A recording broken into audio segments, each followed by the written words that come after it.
Me A22, Femanon art student, final year of university of self-proclaimed feminist. Or at least I was ID'd hair, weird clothes, the whole 9 yards. You know the type I spend most of my time on Twitter and Tumblr, reblogging infographics about the patriarchy. Genuinely believe I'm fighting the good fight. My masterpiece of a final project is a series of interpretive dance videos about the male gaze. Professor looks confused, but gives me an A for effort. Truly. A revolutionary artist. Anyway, real life is a bit different from my online echo chamber. But I'm determined to have a real college experience before I graduate, whatever that means. Emmy roommate, let's call her Stacy, is the complete opposite of me. Blonde, bubbly, goes to frat parties, unironically have a silent agreement to pretend the other doesn't exist, works out fine for the most part until Stacy gets a new boyfriend.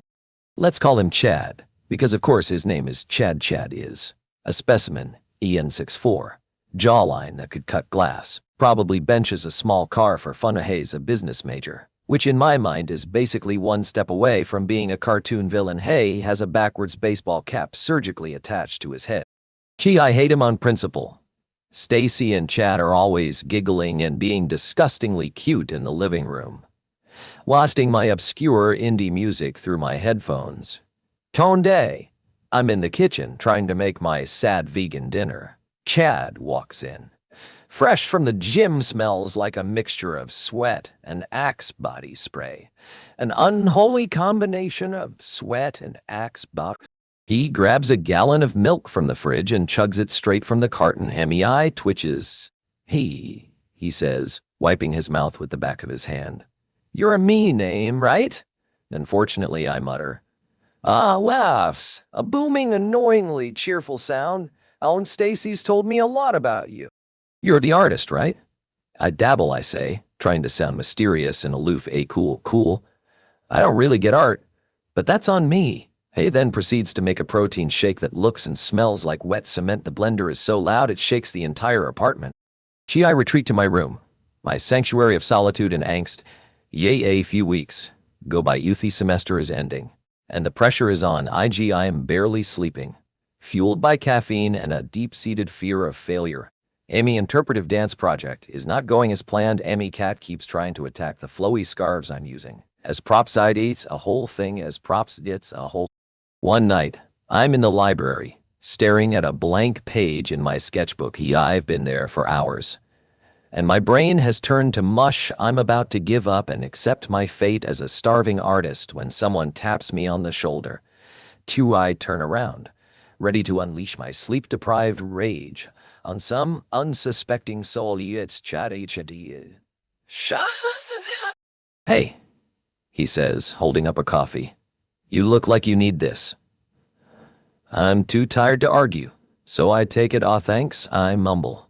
No problem. Stacy was worried about you. Said you've been living in the library. You have a lot of work to do. I get it. I've got finals coming up too. We sit in silence for a few minutes, sipping our coffees. Hits surprisingly not terrible. So, what are you working on? He asks. Sigh, deciding there's no harm in telling him it's my final project.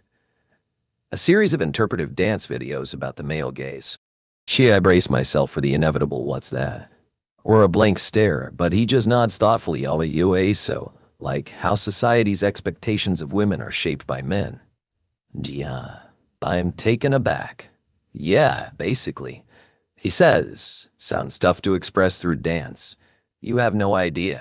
We end up talking for over an hour about my art, his business classes, our shared hatred for the library's weird smell. Hits the most I've talked to a non-cat living being in weeks. And, dare I say it, I'm actually enjoying myself. He's not the mindless jock I thought he was. He's actually pretty smart and funny in a dumb frat boy kind of way. Start studying together in the library every night. Any friends on Twitter would be horrified. You're fraternizing with the enemy. I can hear them saying, but I don't care. It's nice to have a friend, even if he is a Chad. One night, we're walking back to our apartment after a particularly grueling study session. It's late, and the campus is mostly deserted. We're laughing about a stupid meme he showed me when we hear a group of guys up ahead. They're loud, drunk, and yelling at a girl who's trying to walk away from them. I'm feminist rage kicks. And hey, leave her alone, I shout. Without thinking, the guys turn their attention to us. There are 4 of them, and they're all much bigger than me. What did you say, you little dyke? One of them slurs. My blood runs cold. I've been in situations like this before online, but never in real life. It's a lot scarier when the angry words are coming from a person standing right in front of you. Chad steps in front of me, shielding me with his body. She said to leave the girl alone, he says, his voice calm and steady. High-end. Who are you? Her boyfriend? How does it matter?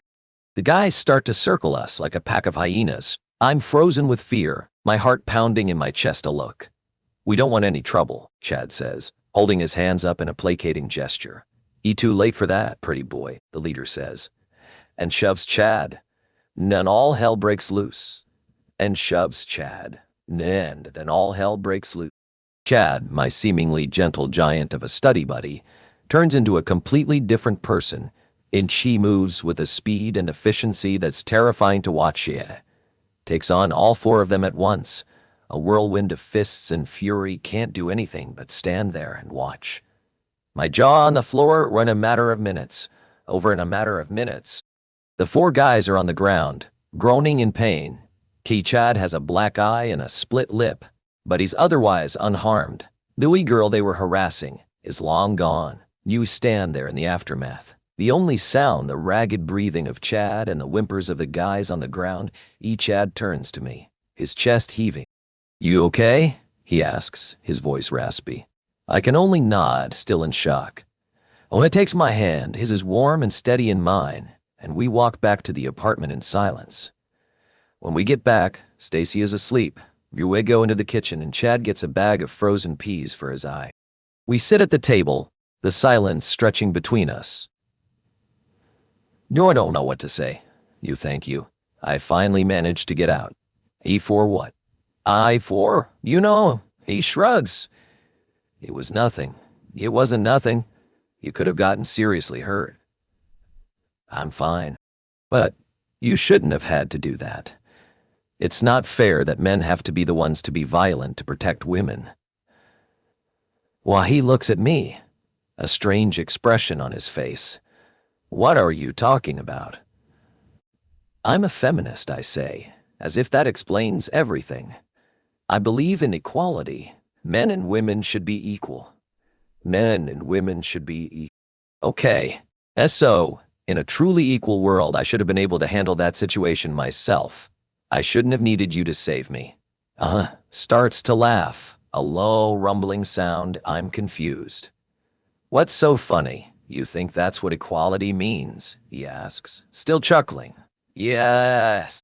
It means women are just as strong and capable as men. I'm not saying you're not strong and capable, he says, his laughter dying down. But equality doesn't mean we're the same. Of course it does. No, it doesn't. Men and women are different. We're built differently. We think differently. That's not a bad thing. We're built differently. But it's not equal, I insist. Equality isn't about being the same, he says, his voice soft. It's about having the same opportunities, the same respect. It's about being able to choose your own path, whatever that may be. He looks at me. His dancer and an artist? That's awesome. That's all. I want to be a businessman and make a lot of money. That's awesome too. We're different, but we're both valuable. Why stare at him? My mind reeling. Everything he's saying goes against everything I've ever believed. I've always thought of equality as a destination, a place where men and women are interchangeable, but maybe it's not about that at all. Maybe it's about the journey, about the freedom to be who you are.